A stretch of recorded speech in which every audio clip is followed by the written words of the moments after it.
So we've managed to do now a gigawatt hour of energy storage deployment worldwide. This is all the way through from the reign of Ramses II of Egypt through today, which I think is a very impressive period of time. And in less than a year from now, we will do another gigawatt. So it's a pretty massive, yeah.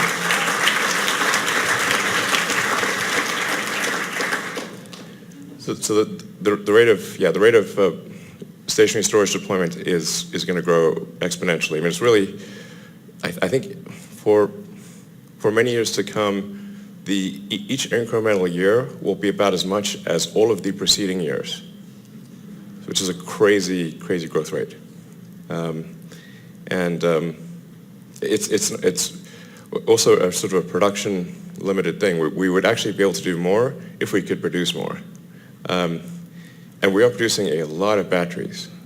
So, in fact, next quarter at the Gigafactory, we expect to make more battery capacity than all other EVs combined worldwide, including China. So,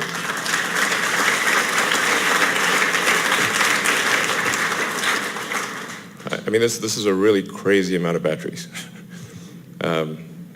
This one factory will make more than all the other factories on Earth. I think really deserving the Gigafactory sort of title. It's really, really nutty. We want to try to have, like, maybe when things get calmed down a bit, like have more tours available for Giga, because it's like epic. It's like,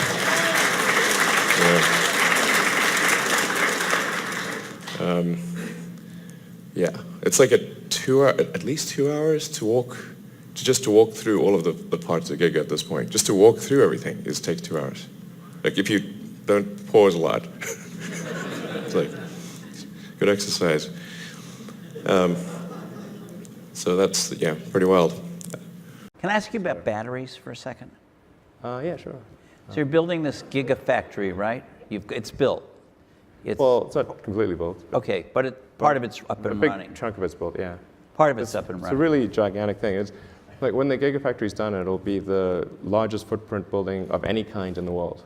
Of any kind, not just factories, literally of any kind. What is this? The largest rocket, the largest building? I mean...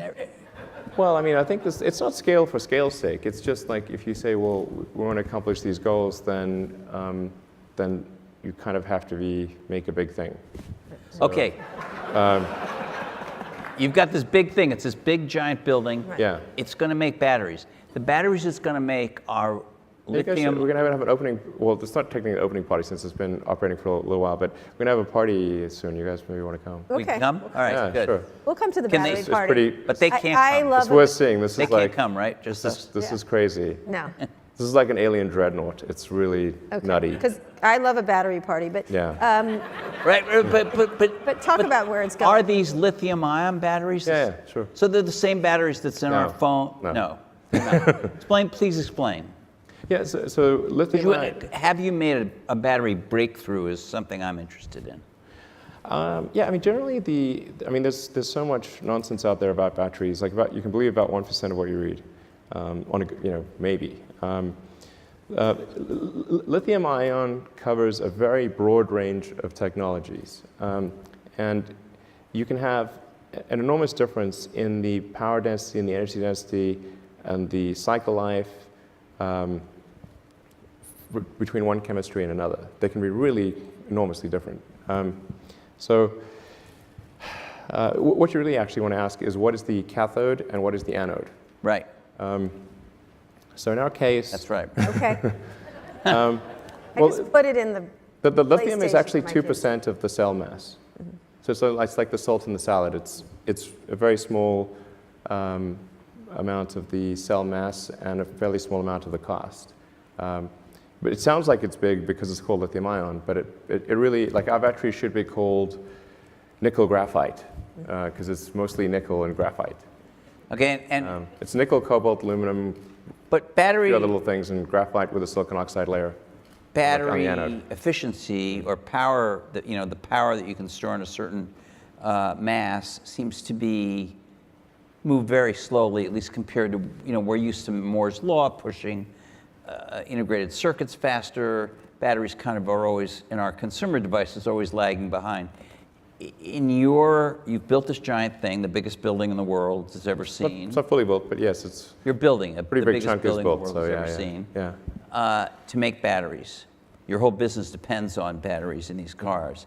Have you figured out a way to do some significant increase in the yield of energy from a given amount of space in the battery? Well, yeah, I mean, the energy density is increasing sort of maybe on the order of like 5-ish% per year. And it doesn't sound like much, but you add that up over a number of years with compound interest, it ends up being quite a significant number. And a lot of people sort of think that, oh, well, we just sort of cobbled together some laptop batteries and somehow made a great car. But if it was that easy, then I think we would have quite a few competitors who did the same thing. But it's really quite a lot harder than that. It's a cylindrical form factor, but the internals of the battery are quite different from what you would find in a laptop. And will be increasingly different with what's built at the Gigafactory, which is highly optimized for automotive,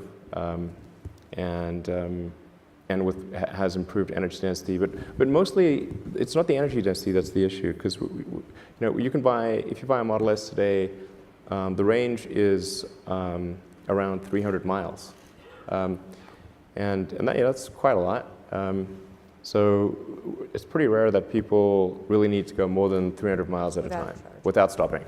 Right. So I don't think we really have a range issue. And we could make a 400-mile range car today. Like, that wouldn't be too big of a deal. So what really matters is decreasing the cost per unit of energy of the battery packs, so you can make the car affordable. That's actually the important thing. So there's really two main dimensions along which cost optimization and making something available to the mass market can be achieved. One is design iteration, going through multiple versions of something, and then the other is economies of scale. And you kind of need both of those things in order to make a compelling mass market product. And you look at like cell phones and how many design iterations have we gone through with cell phones, and look at the scale at which they're made, which is enormous. And that's what enables everyone to have a supercomputer in their pocket.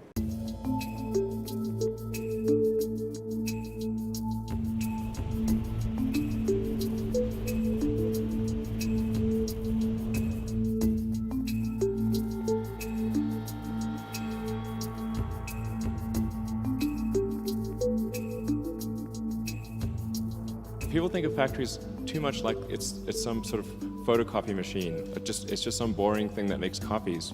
But actually, it's vastly more complicated than the product that it makes.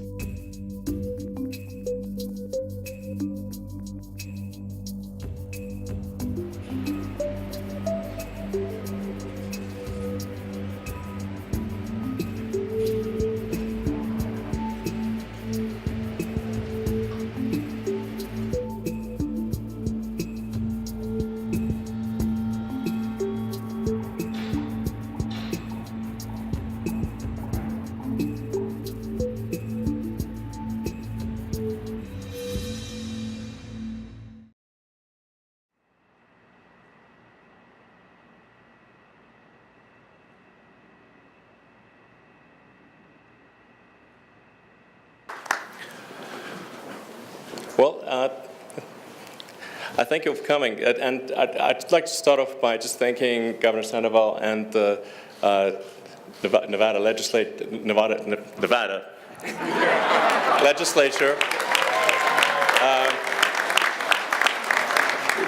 for their support. And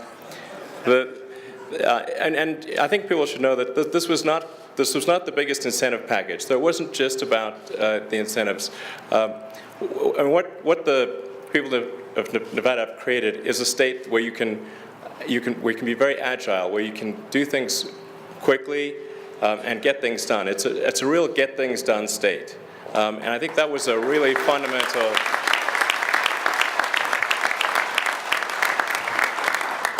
that was a really important part of the decision. This factory is very important to the future of Tesla, because without it, we can't do the mass market car. So in order for us to produce a high-volume, affordable, compelling electric car, which has been the mission of Tesla from the beginning, and I'd like to acknowledge J.B. Straubel, co-founder and CTO of Tesla, and Dermot O'Connell, head of business development.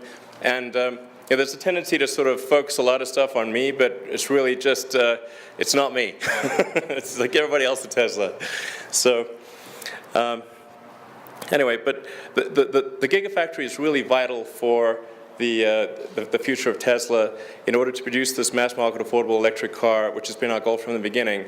And so in deciding where should we place this, we had to say, okay, where are we going to have high confidence that this factory is going to be ready on time, so that when we're ready to produce the vehicle, the factory is ready to produce the battery packs. That was truly the most important thing. And then, of course, can we operate that factory cost effectively so that the car itself can be affordable? I think people in Nevada should be very proud that that's the state you have. It's a great state, and I'd encourage other people to come here as well.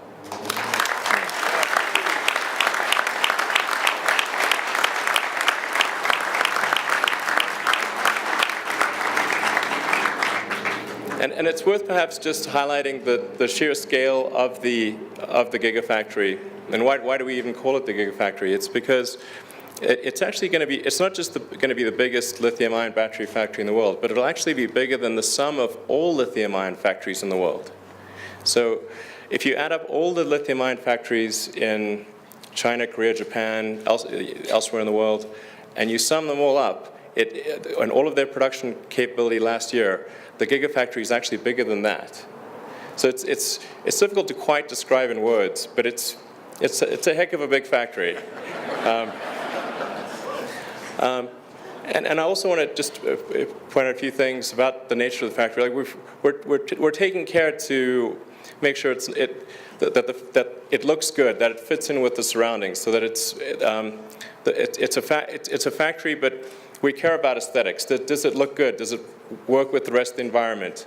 So the factory will actually be shaped like a diamond, and the reason for that is if you make it a box shape, we would have had to move a lot more earth.